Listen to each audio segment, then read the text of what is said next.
So you're thinking about getting yourself into gravel bikes. Well, they certainly are taking the world by storm. They say 1 in every 3 bikes sold in the Western world is currently a gravel bike. They claim to be able to go anywhere and do anything. The question is, of course, how much do you need to spend? And just how extreme is your bike got to be to get you into the rough stuff?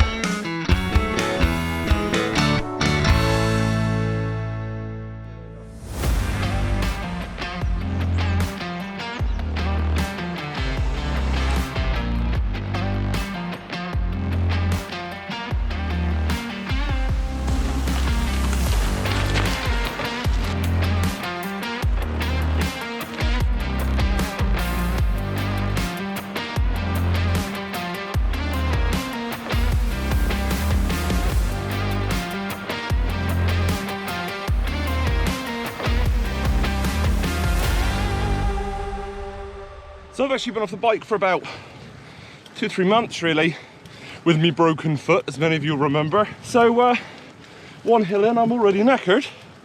So is that a -1 for the gravel bike, or? I think it's a -1 for me, if I'm honest.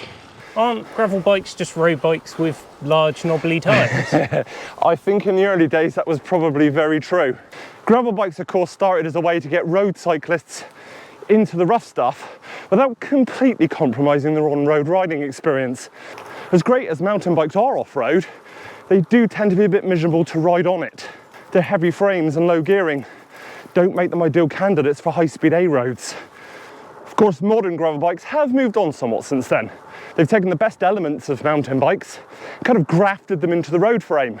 Essentially though, a gravel bike is still a road frame, but with clearance for those larger tyres. Larger tyres equal more comfort. You combine that with the fact that most have a slightly higher bottom bracket for a little extra ground clearance. They have a more relaxed frame geometry for a bit more compliance and a more planted feel. Something stolen straight from their mountain bike counterparts. But again, the real question is, how big have those tyres got to be before you can enjoy yourself off the road? And just how far off the road can you go with, say, a 32mm tyre, as opposed to, we'll say, a 50mm? So the plan today is kind of ride a bit of everything. We're not going to go too mad, but we're certainly going to get more off the beaten path than I think most people would want to get. And we're going to see how our 2 bikes fare up for the day. Oh, our bikes. Let's jump over to that.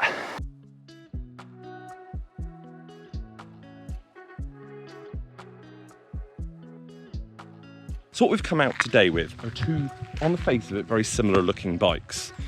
But what they actually represent are 2 slightly different approaches to gravel bikes. Mike's bike here represents the more traditional sort of style of gravel bike, which is where they've taken a road frame, they've dropped the top tube slightly to make it a little bit more friendly if you, are off-road. But the geometry is still very roady. Yes, his bottom bracket is slightly higher, but it is very much, don't be fooled by it, it's very much a road bike. He has a road gear set, in this case it's Shimano's 105, and the gear ratios are very road focused. Now this gives Mike a really good top speed on road, it gives him a reasonable climbing gear, it's a good all-round balanced bike. This bike actually has clearance for 32 tyres, which I think you've actually got on it, or have you got 35s? 32s. And he's got a nice gnarly Pirelli gravel tyre on here. And I've got to say, with the addition of a couple of nice mud guards, I think it looks pretty good. Now I've brought something that's a little bit more modern. This is where kind of gravel bikes are evolving. This is much more relaxed in terms of its frame geometry than Mike's. I've got a much higher bottom bracket. I've got much bigger tyres. In this case they're 45s, I think this bike will go up to 50s. And I've got a 1x gear train. This is Shimano's GRX. It is pretty much straight from their mountain bike range. It has some of the features you'd expect on a mountain bike, like the clutched rear derailleur, which stops chains flapping when you get really bouncing. It's a rugged, less complicated system, but it's not without its compromises. Only having 1x means although I have a much wider range of easy gears, I can really climb places where potentially Mike's bike might struggle, it limits my road speed. Whereas Mike might still be pedaling at 35-40 miles an hour, I fear I might be dropped. This is a bike much more focused to the mountain bike end, whereas Mike's bike is much more focused to the road end. So we've brought 2 bikes, one from each end of that gravel bike spectrum. One more road focused, one more mountain bike focused. The question for us is, just how much money do you have to spend? Just how far into this gravelly monster bike territory do you have to go before you can really get off-road and have a lot of fun and still ride it home comfortably on the road at the end of the journey? So why did I go for such big tyres on my gravel bike? Well, the thing is, I don't own a mountain bike. I've got rather an alarming collection of road bikes, so I figured I didn't really want anything too roady. If I was going to be doing a long road journey, I would just use one of those. I wanted to focus my gravel bike on gravel. Mike, on the other hand, he has a mountain bike, and he comes from a mountain bike riding background, but he doesn't own a road bike, so hence his gravel bike is more road focused. So of course the initial temptation today was to come and ride stuff like this, because, you know, I've got big tyres and a big monstery bike, and that should be great, but to be honest, it's not really what most of us are going to do with a gravel bike, is it? I mean, mountain bike, really? It's going to be a bit more enjoyable. So the question is kind of, where is the limit of gravel? Well, for me, it's anywhere where you come across a section, something like this.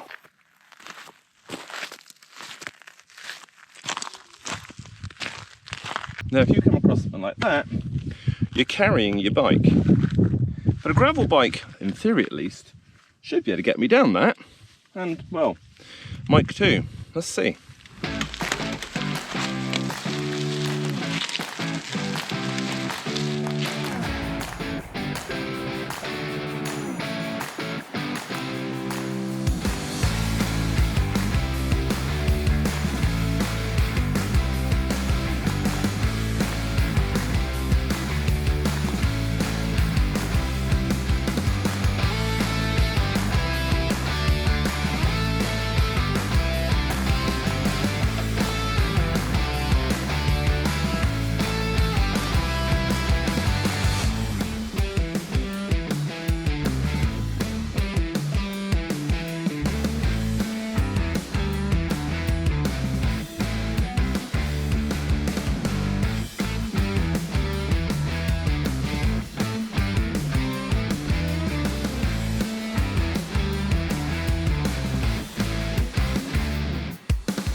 Well, okay, so maybe, just maybe, that's bordering on the mountain bike actually. Having said that, it was good fun. Oh yeah.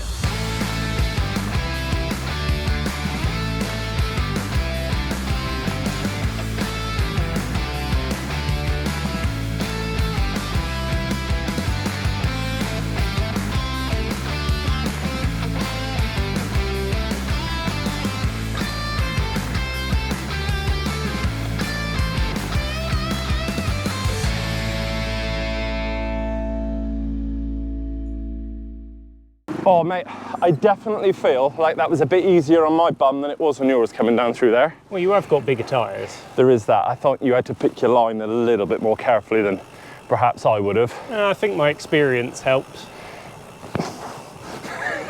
He is right though. At the end of the day, you can have the best bike in the world and be a rubbish rider. It won't help you. Do you think there are greenhouse fetishists? Because I'm just saying, I mean... Hey, it's gonna be someone's yum, isn't it? They don't come much more yummy than that, boys and girls. Look at the biomes.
Cycling in Cornwall, mate.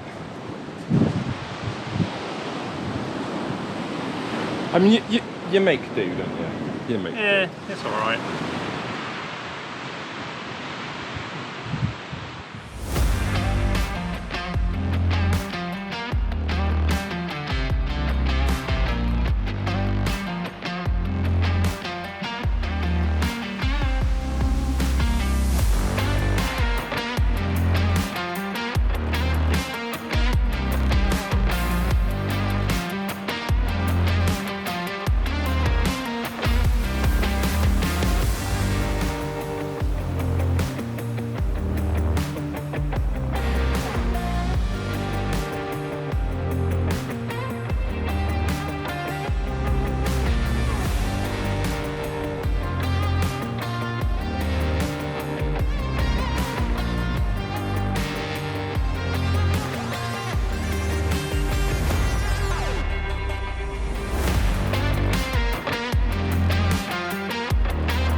Mate, this isn't a bad spot, is it?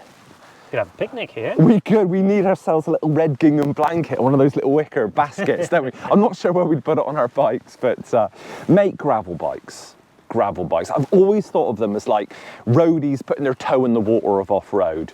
But I have been absolutely shocked. You know, we've done a few hundred miles on these and they've been absolutely phenomenal. I had at no point, today especially, I had no idea that this was as capable as it is. Yeah. You know, those rock gardens, I mean, some of that is definitely mountain bike territory.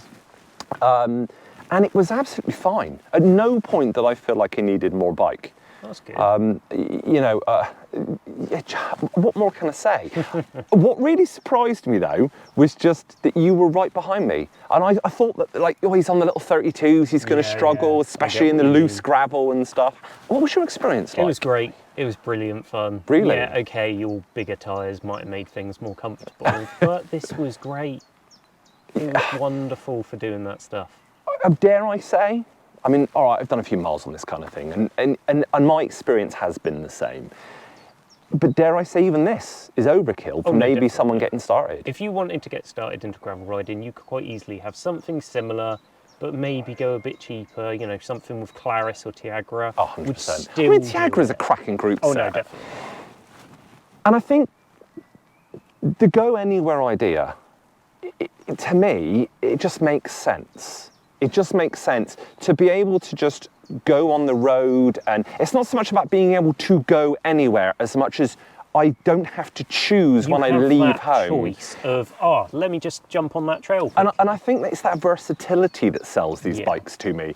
The fact that I'm not afraid to do 30, 40 miles of road followed by 20 miles of trail. None of that bothers you. And I noticed that the modern bikes have got like the mounting points for frame, the luggage bags and stuff. So I mean, really, you could go bike packing or something on these. Yeah. You know, I mean, yes, this was phenomenal. If I was going to do mainly trail and jump on the road occasionally, this definitely is the way to go. But I did feel the limitations of the lack of gears going down here. You were flying away from me on some of those descents. I think if I was getting into it, if it was my only bike, then I would definitely be looking at having the road gear in. But to me, I think gravel's a mindset rather than a bike. You don't need a lot of gravel bike to enjoy the trails. And that's what it's about, isn't it? You know, it's about getting off the beaten path and going and enjoying yourself. And finding places like this, just magical little places that you aren't going to find on a road bike. No, you're not. You know? So, you know, maybe go stick some knobbly tires on your road bike and... Go have fun. Go have fun. Yeah. Till next time.